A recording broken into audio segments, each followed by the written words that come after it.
بسم اللہ الرحمن الرحیم۔ یہ کلپ نمبر 21 ہے اور آج ہم سورہ بقرہ کی آیت نمبر 37 اور اس سے آگے کی آیات کا ترجمہ و تفسیر جانیں گے۔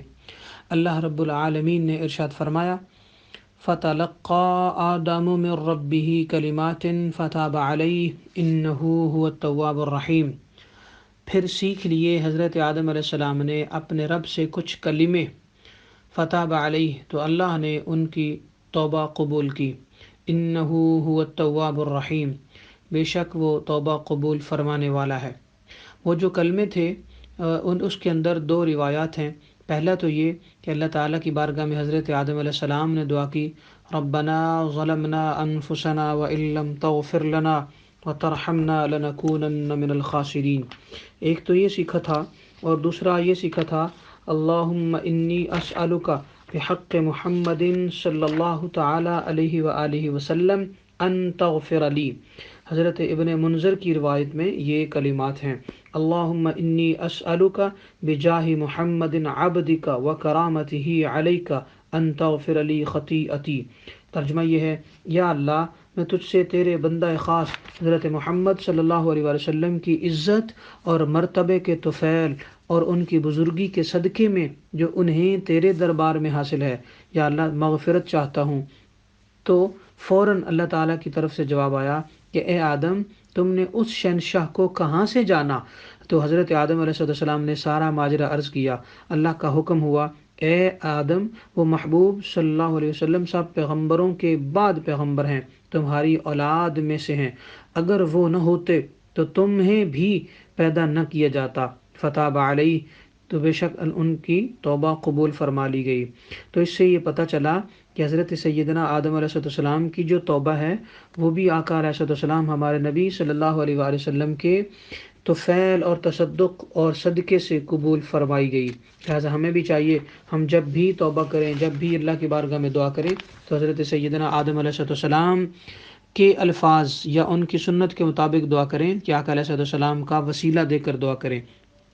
اس آیت مبارکہ کی تفسیر میں دو چیزیں یہ بھی بیان ہوئی ہیں کہ حضرت سیدنا آدم علیہ السلام جب آپ دنیا میں تشریف لائے تو چند چیزیں ان کے پاس موجود تھیں۔ 3 قسم کے آپ پھل لے کر آئے اور حجر اسود کو لے کر آئے جو کہ بیت اللہ شریف میں موجود ہے، وہ سیاہ پتھر جو خانہ کعبہ میں لگا ہوا ہے، اور ایک عصا لے کر آئے، یعنی کھونڈی لے کر آئے جو بعد میں حضرت موسیٰ علیہ السلام کے پاس آئی تھی اور اس کی لمبائی 10 گز تھی۔ اسی طرح حضرت آدم علیہ السلام کچھ سونا اور چاندی بھی لے کر آئے۔ سب سے پہلے چاندی کا روپیہ اور سونے کی اشرفیاں حضرت سیدنا آدم علیہ السلام نے بنائی تھی۔ زمین پر تشریف لا کر حضرت آدم علیہ السلام نے سب سے پہلا کام کپڑا بننے کا کیا۔ سب سے پہلے آپ نے کپڑا بنا، اس کے بعد آپ کھیتی باڑی کی طرف مشغول ہوئے اور پھر کھیتی باڑی ہی آپ کا سلسلہ روزگار رہا۔ حضرت آدم علیہ السلام جو ہیں وہ گریا وزاری میں آتے ہی مشغول ہو گئے، تو جو پھل جنت سے لائے تھے اللہ تعالیٰ کے حکم پر تو بھول گئے کہ وہ کون سے ہیں۔ تو شیطان نے موقع پایا، چونکہ دشمن تھا تو اس نے ان پھلوں کو ہاتھ لگا لیا۔ جس بیج پر شیطان کا ہاتھ لگا وہ زہریلا ہو گیا، اور جو اس کے ہاتھ سے محفوظ رہا اس کا نفع برقرار رہا۔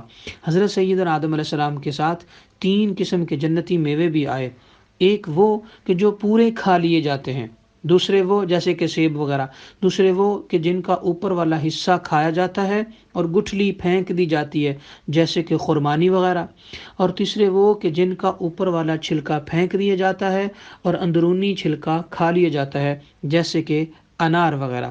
اسی طرح حضرت سیدنا آدم علیہ السلام جو ہیں وہ جب اپنے ساتھ حجر اسود لائے تو اس کی روشنی کئی میل دور تک جاتی تھی، جہاں اس کی شعائیں پہنچتی تھیں اسی حد تک حرم شریف کی حدیں قائم کر دی گئیں۔ یعنی آج جو حدود حرم ہے مکہ پاک میں، یہ آقا علیہ السلام نے تو حرم کی حد قائم کی ہی ہے، مگر حرم کی حد حجر اسود کی وجہ سے قائم ہوئی ہے اصل میں۔ اور اگر یہ سوال کیا جائے کہ آج حجر اسود سے کیوں نہیں روشنی نکلتی، تو اس کا جواب یہ ہے کہ امت کے گناہ چوس کر اور امت کے جو گناہ ہے ان گناہوں کو پی پی کر حجر اسود جو ہے وہ اس کی روشنی کم پڑ گئی ہے، وگرنہ جب آقا علیہ السلام کے زمانہ میں حجر اسود چمکے گا تو اس کی روشنی دوبارہ پھر سے اپنی اصلی حالت پر آ جائے گی۔ اور اسی طرح حضرت آدم علیہ السلام اور حضرت حوا جو ہیں ان کی ملاقات مقام عرفات پر ہوئی تھی، جہاں حاجی منا اور عرفات میں آج بھی حج کے دوران وقت گزارتے ہیں۔ تو اس کا نام عرفات اسی لیے ہے کہ عرفات کا معنی ہے پہچان ہونے کی جگہ یا پہچان ہونے کا مقام۔ تو حضرت آدم علیہ السلام نے جب حضرت حوا کو وہاں پر پہچانا تو اس وقت پھر اس کا نام مقام عرفات پڑ گیا۔ اور دوسری بات یہ ہے کہ حضرت آدم علیہ السلام جو ہیں ان کا وصال، چونکہ ذکر آدم ہے تو ان کے وصال کا ذکر بھی یہی کرتے چلتے ہیں۔ حضرت آدم علیہ السلام جو ہیں ان کا وصال اس طرح ہوا کہ آپ کا جی چاہا کہ میں جنت کے پھل کھاؤں، تو انہوں نے اپنے بیٹوں سے کہا اے میرے بیٹو جاؤ جنت کے پھل لے کر آؤ۔ تو بیٹے جنت کے پھل لینے کے لیے چلے گئے۔ جب گئے تو انہوں نے فرشتوں کو دیکھا، ان میں چند فرشتے تھے جن میں حضرت جبرائیل امین علیہ السلام بھی تھے۔ تو انہوں نے فرمایا کہ آؤ ہم آپ کے بابا جان کو جنت کا پھل کھلاتے ہیں۔ تو انہوں نے حضرت آدم علیہ السلام کی روح قبض کر لی، یعنی کہ جنت کا پھل اگلے جہان جا کر کھائیں گے۔ تو جب روح قبض کر لی تو حضرت آدم علیہ السلام کے کفن دفن کا انتظام بھی جبرائیل امین علیہ السلام نے کیا۔ کس انداز سے کہ جنت کی خوشبو لے کر آئے اور جنتی حلے کا کفن لے کر آئے اور بہشتی بیری یعنی جنت کی جو بیری ہے اس کے کچھ پتے ساتھ لائے تھے۔ آدم علیہ السلام کو حضرت جبرائیل امین علیہ السلام نے ایک روایت میں آتا ہے کہ خود غسل دیا، دوسری روایت میں آتا ہے کہ ان کے بیٹوں سے اپنی نگرانی میں غسل دلوایا اور کفن پہنایا اور خوشبو ملی۔ اور جو فرشتے ہیں اور 40,000 تک حضرت آدم علیہ السلام کی جو اولاد ہے ان کی تعداد ہو چکی تھی، تو انہوں نے یعنی 40,000 تک آپ کی اولاد نے اور فرشتوں نے آدم علیہ السلام کا جو جسد اطہر ہے وہ بیت اللہ شریف میں لائے۔ وہاں فرشتوں نے نماز جنازہ ادا کی جس میں حضرت جبرائیل امین امام تھے، باقی فرشتے مقتدی تھے۔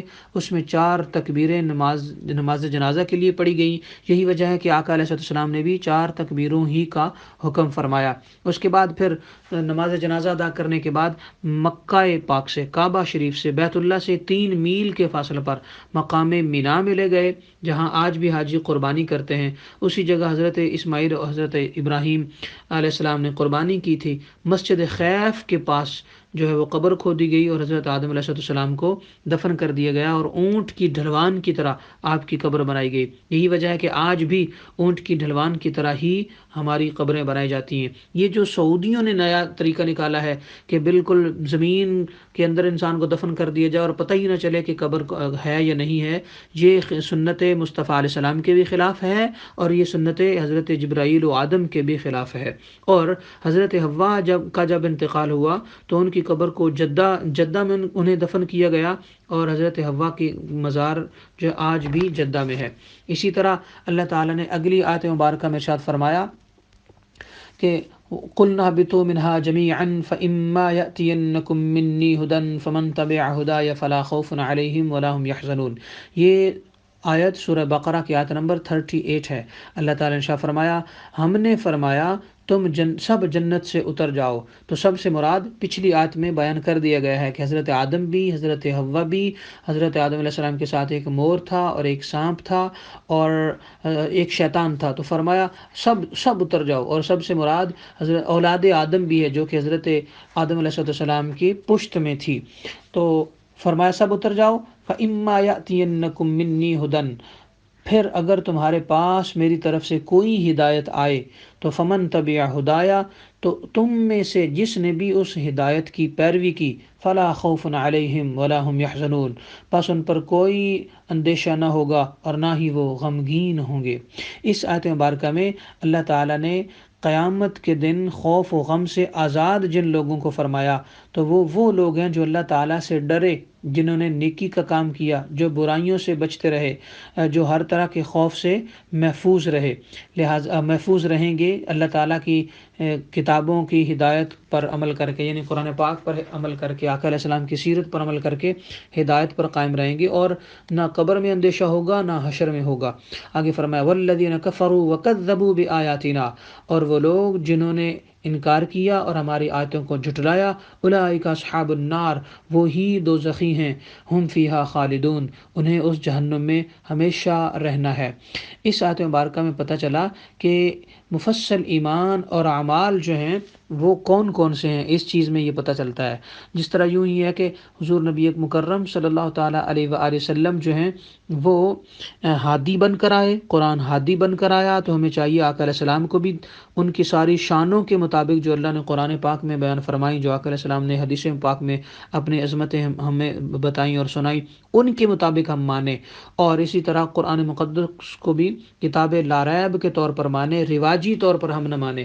ہم میں سے بہت سارے لوگ قرآن پاک کو رواجی طور پر مانتے ہیں، صرف دکھاوے کے لیے مانتے ہیں، تو جو دکھاوے کے لیے مانتا ہے اور اس کا انجام بھی ٹھیک نہیں ہوتا، اور اللہ تعالیٰ نے فرمایا کہ جو دکھاوے کے لیے مانتے ہیں پھر ایمان کی حلاوت وہ لوگ محسوس نہیں کر پاتے، لہذا ایمان کی حلاوت انہی لوگوں کو حاصل ہوگی جو دل سے تسلیم کریں گے۔ تو یہاں تک حضرت آدم علیہ السلام کا جو قصہ ہے وہ مکمل ہوا۔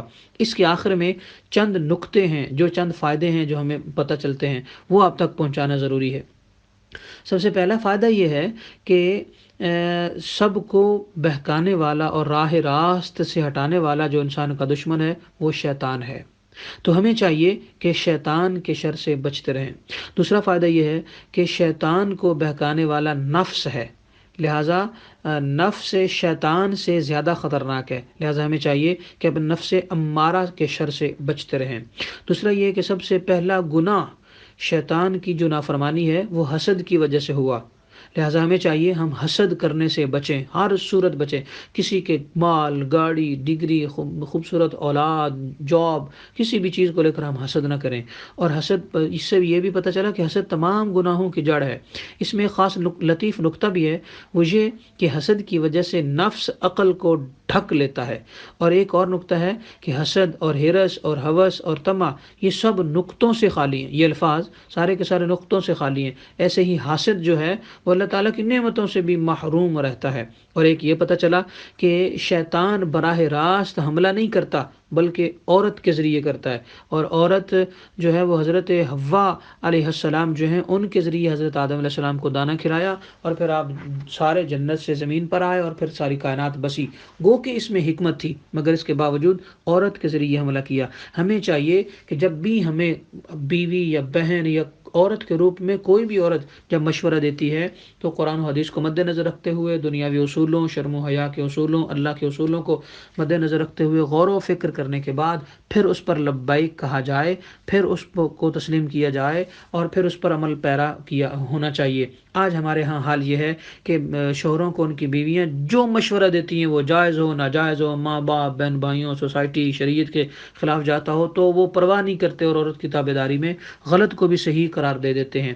اسی وجہ سے نتیجہ برا نکلتا ہے، اور پھر نتیجتاً گھر بھی خراب ہوتے ہیں، اولادیں خراب ہوتی ہیں، نقصان ہوتے ہیں، قطع تعلقیاں ہوتی ہیں، اور بدگمانیاں پیدا ہوتی ہیں، حتیٰ کہ طلاقوں تک معاملات چلے جاتے ہیں۔ تو ہمیں چاہیے کہ ہم عورت کی بات کو ویلیو دیں، اس کو عزت دیں، اس کو تسلیم کریں، مگر سوچ بچار اور گہرے غور و فکر کے بعد اسے تسلیم کریں۔ ضروری نہیں ہے کہ عورت خدا نخواستہ نعوذ باللہ غلط بات یا غلط مشورہ دیتی ہے، ایسی بات نہیں۔ عورت کے اندر دانائی ہے، عقل مندی ہے، عورت آج ڈاکٹر ہے، پی ایچ ڈی ڈاکٹر ہے، عورت آج سائنٹسٹ ہے، عورت آج پائلٹ ہے، عورت آج گھرداری چلا رہی ہے۔ اس کے باوجود جب بھی عورت جو ہے وہ خوبصورت انداز میں آئے، ماں، بہن، بیٹی، بیوی کے روپ میں، تو اس کی بات کو تسلیم کیا جائے، اور جب کسی غلط رشتے کے روپ میں آئے تو اسے کسی صورت تسلیم نہ کیا جائے۔ اسی میں نجات ہے۔ اللہ تعالی ہمیں توفیق عمل عطا کرے، آمین۔ وما علیہ الا البلاغ۔